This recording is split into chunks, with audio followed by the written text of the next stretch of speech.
The World Health Organization said today that the West Africa Ebola outbreak has killed more than 3,000 people and infected more than 6,500 so far.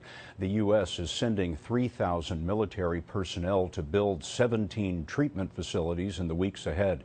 But Dr. John LaPook reports there's only a handful there now. The military eventually hopes to provide 1,700 new beds for patients and train up to 500 local healthcare workers each week.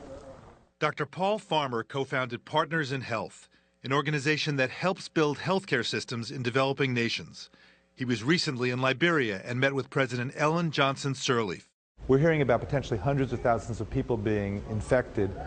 They're maybe going to build 1,700 more treatment beds. There's a disconnect with numbers. How does it get handled? Yeah, 1,700 treatment beds does not seem like a lot to me when you're talking about a potential need of that scale.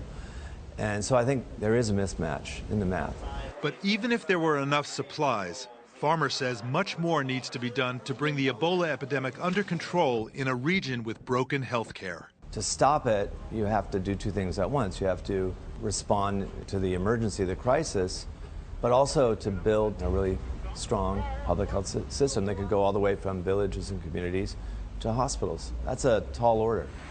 New therapies and vaccines are being developed, but they won't be available for many months, says Ebola researcher Thomas Geisbert of the University of Texas Medical Branch. The goal at this point is to contain it, to isolate and quarantine the affected people, and that's the more important thing that could be done right now, more so than the vaccines or the treatments. I'm not sure that they will be available really to manage this current outbreak.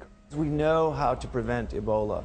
What we need to do is apply that knowledge to building healthcare systems and to financing it. We can do that. Farmer believes the mortality rate can be dramatically lowered with modern treatments like IV fluids. He says an improved survival rate would help convince frightened victims to seek help rather than staying at home where they often spread the virus to caregivers. John, thank you very much.